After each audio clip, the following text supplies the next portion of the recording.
I read this thing recently that was like, if you are cis, like be like, choose to be cis, like, and explore it and be like, I am a straight cis person, like really explore it and understand it. Do you, or are you compulsory cis? Like, and I love that. And I don't think I've ever talked to a straight person and been like, let's unpack your straightness. Like, I would like to talk about it. There's probably more going on there than they even realize. 100%. Yeah, and something that I've like heard from some like cis and or het people that I know is this sense of like guilt or shame around the fact that they are like cis het.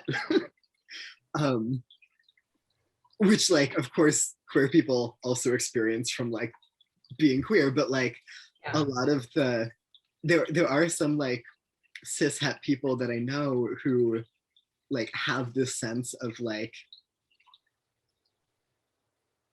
of shame around the fact that they're not like outside of the binary or like outside of like, you know, being that, because they want to like really show up and like be a good ally and all that stuff, and they feel like the fact that they're not a part of the community means that they can't like fully show up and like support them.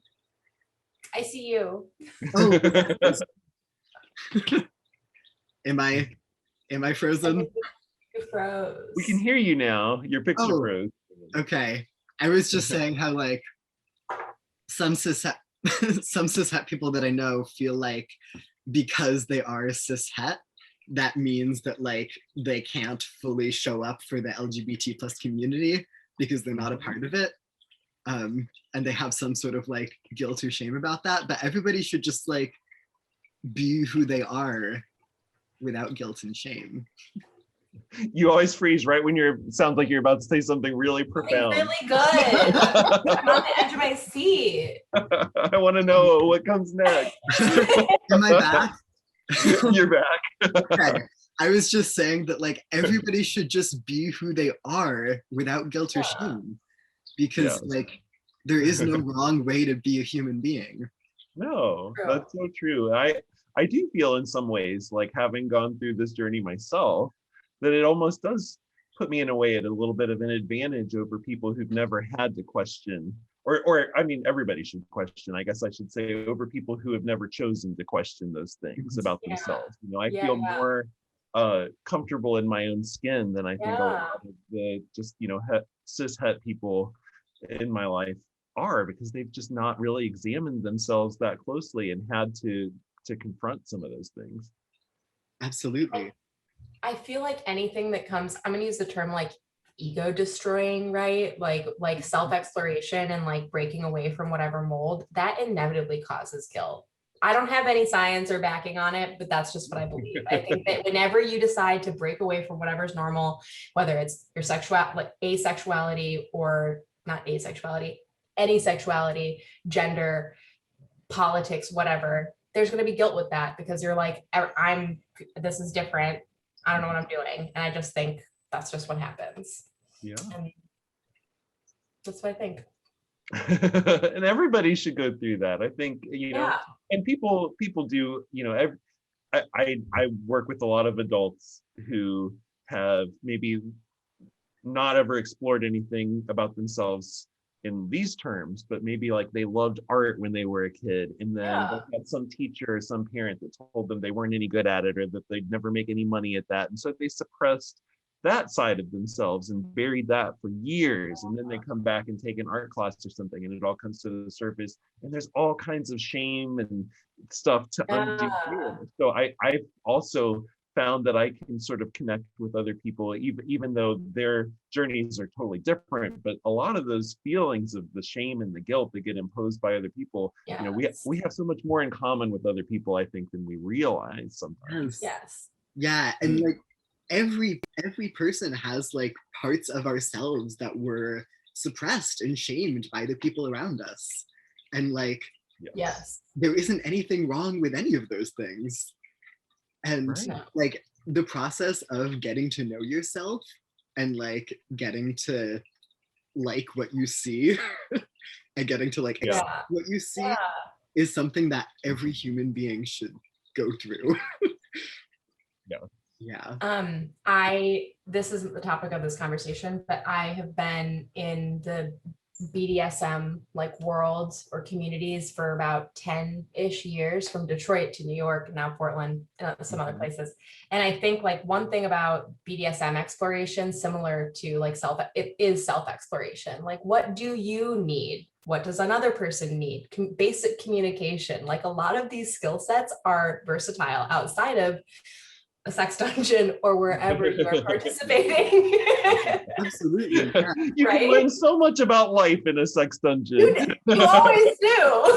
It's so much about communication, because like it's so necessary in that environment that like and there's so many people that like never intentionally learn how to communicate, but it's such a valuable skill. It is. Yeah. It is. Yeah. We are approaching our time that I have to hop off. Okay. Are there any like final words that you've just been like, you know, feeling like you want to share that we haven't gotten to yet? Or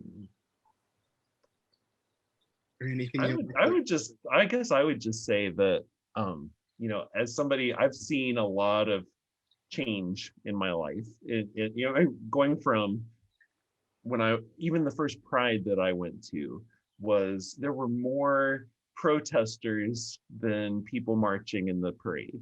And then and this was in Columbus, Ohio, where I lived at the time. And then before we moved in 2016, the Pride that we went to, the parade was 3.5 hours long, and there were maybe a handful of protesters that were so pathetic you almost felt bad for them.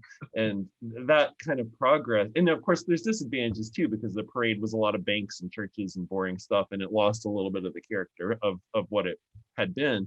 But you know, as someone who's seen so much progress in a short amount of time, it gives me a lot of hope. And even though that we do still live in a world where there is so much transphobia and homophobia and all of these phobias that are still impacting us, I see that we are on a positive arc, and we have to keep fighting. And you know, even though I'm in a more comfortable place now, that's no excuse to not keep fighting for these young people, like the young people that I hear about that reach out to me from other places in the world. You know, I can't just sit here and not try and do something to help them just because my life's in a better place. I can remember that pain of what it's like growing up and hating yourself, and I don't want anybody to feel that way. So I would just encourage everybody that's watching to try to find a way in your own life, in your own experience, to just try to make the world a little better for other people around you, and try not to impose your own ideas on anybody else. We are all in charge of ourselves.